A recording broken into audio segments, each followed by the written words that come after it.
And I remember even when Tretch even did O.P.P, when he did that song, and I'm just listening to it just now. It just amazes me that a guy like 19 years old at that point couldn't even put that song together, those thoughts, and the way it's so clever, the way that he did it.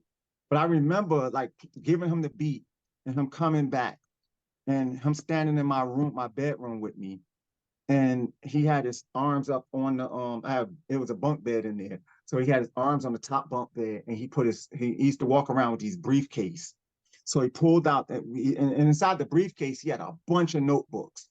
So he would have all these notebooks or these little small notebooks and notepads, and he would have a bunch of rhymes, just all a bunch of rhymes and different things. So he pulled this one out and he just started spitting O.P.P to me. He was like, yo, this joint is called O.P.P. And I was like, what the heck is O.P.P? Like, I know that we were messing around with this guy because this guy had came around that was hustling around our way. So he was like, yo, I'm down with OPM, other people's money. So Right. one day, I know one of them had said, I'm down with O.P.P, but I had totally forgot. But Tretch obviously remembered it. He came back and was spitting that verse to me. O.P.P, how can I explain it? I take it frame by frame, and he started breaking it down to me. And then he hadn't even finished the second verse. He was just like, yo, and then I'm gonna get to the ladies on the second verse, and then I'm gonna get to everybody on the other one. And when he got to the chorus, you down with O.P.P? Yeah, you know. And he was like, yeah, we're gonna scream, yeah, you know me. You down with O.P.P? Yeah, scream, yeah, you know me. And I was just like, wow. I was amazed. Like I knew, like we hadn't even recorded it yet. And I just was like, wow, we onto something. We got something here. And mind you, the record ain't come out until 91, but this was 89 when Oh he did wow. it. Yeah. So as he wrote these lyrics, he's describing the concept to you. Had you made the beat at this point? Yeah, the beat was done. Okay, talk us through the beat because there's so many elements to it. What can you Yeah. remember? Well, What can you remember about how you came up with it? well, it's once again taking those trips. No, everybody grew up on Jackson 5. Everybody knew all of their records, and as we went to the studio, I would just, at that time, I would just get records from any and everybody. I would ask my aunts, my uncles, my next door neighbors, people down the street, anybody. I go over my friend's house. Hey, by the way, ask your mom, do she have any records? Ask your dad, do he have any records? And I would just get records. So messing around with that, one thing I did realize is that I don't even know if it was every version, but the version that I had, you can take one side of it, like it's left and right stereo. You could take one side of it and take it out, Mm. and it was basically because the way that the record was mixed, the vocals would disappear slightly. It's the mono So version. yeah, Yeah. yeah. So I ended up doing that by mistake one day, like listening to another record. So then when I got to that, I did that to that and it affected it. And I was just like, wow, this is dope. I can sample this piece like this piece like that, this piece like that, and then go in the studio and have Dave play the bass line over and do this stuff, this, and this, and that. And that's how I did it. And once I went in the studio and came back with it, I gave it the Tretch. And like I said, and he came back with an amazing, amazing record. And even before we even put it out, I remember we had hired an attorney because we had to still deal with Sugar Hill at the time. We were trying to get away from them. They wouldn't really just let us walk away. So we were trying to get away from Sugar Hill.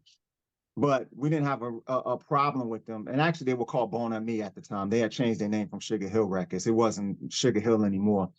But we were underage when we did the contract, so it didn't really stand when it got to the point. But I remember him coming to me when it came time once we got to Tommy Boy, and he came back to it, and we got the paperwork back for the sample clearance, and he said, "Kay, they're basically taking the majority of the record." I said, Oh "I don't care, shit. Stu." Yeah, because of the sample Yeah, clearance. yeah, of course, of course. Yeah, Joe Bet took the majority Yeah, of the Joe song Bet. though. Yeah, Joe Bet took the majority of it because of the sample clearance. And I said, I don't care. He was like, well, why not? You know, just not, you know, have publishing. I said, this is gonna make our careers Stu. Trust me. I said, this after this record, it ain't even gonna, it's not even gonna matter. We're gonna be on. And he still tells me to this day, he was like, Kay, I remember you telling me you didn't care. Like, this record's gonna make our career, your career. And yeah, it did. And what you said is very important. Is there any long? Is there sorry? Let me start that again. If there's any young producers listening, sometimes if it's a case of giving away all the publishing to the person you're sampling, it's worth it because you can end up creating a hit like what we just played, and that could lead to more work. Various And other that producers I've spoken to have said the same thing. and also too, like I said, like it was a bigger picture. And then that's where, you know, my mind state always carried on. It's like 10% of everything's better than 100% of nothing. Exactly. Yep. So I And knew you got that on that. that small percentage was everything. No, for sure, for sure. And then you was talking about the bass line. 'Cause that's one of the key things I like about the song. It's Yeah. Yep. who's the guy that you said played that? That's Dave Oh, Bolocchio. okay, shout out to him. Yeah, so that's why I like when you said at the beginning. A lot of people always, I don't know if they thought, but some I've heard a lot of people say they thought he said K drop a load on him, but it's Dave. It's been Dave. It's Dave drop a load on him.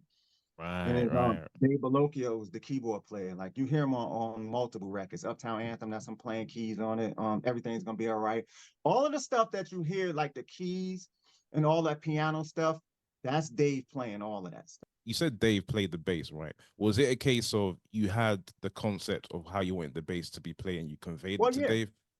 yeah. Like he had the technicality side of it, you know, but the ear stuff, I mean, and I'm not tooting my own horn of it. It's I knew what I wanted. I knew I just needed him to execute it for me.